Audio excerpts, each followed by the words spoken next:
Megan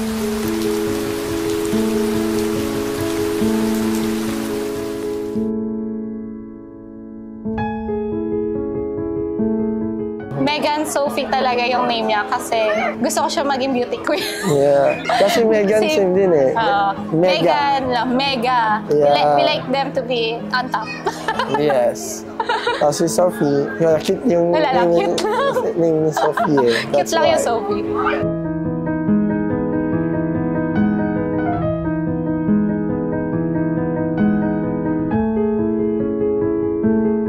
Si Megan, super bait na baby niyan. Sobrang thankful ako kay God. Bless niya ako ng second child na napakabait. Ang dali niya alagaan. Since CS ako, parang hindi ko na-feel ko dati sa first baby na puyat na puyat. Kasi talagang tulog lang siya, dedede lang siya. Tapos nung habang lumalaki siya, very jolly. And sobrang gusto niya sa mga tao. Approachable siya sa mga tao eh.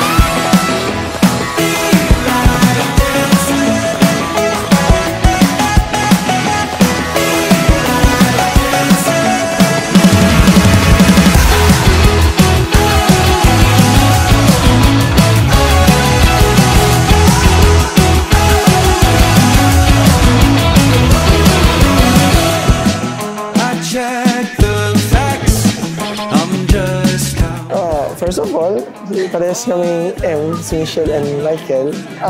Si Maxine kasi, we want her to be complete package.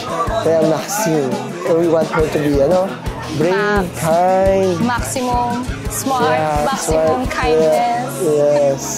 And Kira, because Kira means queen. Yes. She's our little queen.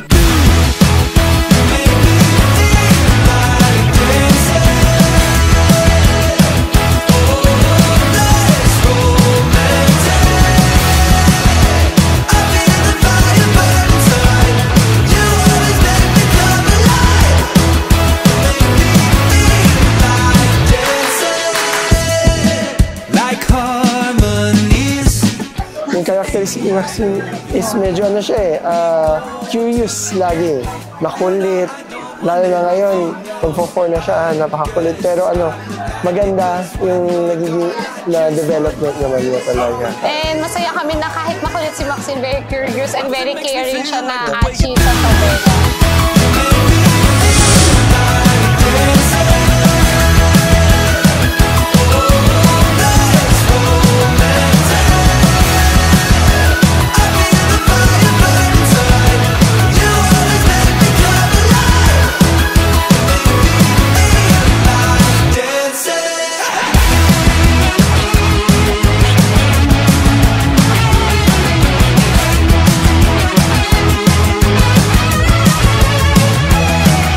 Maxine, grow bigger, maging kind and helpful. Actually, isa lang naman yung gusto ko para sa both girls ko kasi gusto ko lang sila lumaki ng mabait and mabait sa tao, sa kakilala nila and respectful.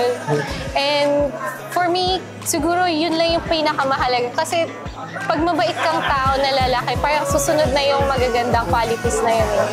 Yun lang. Yeah. Happy birthday!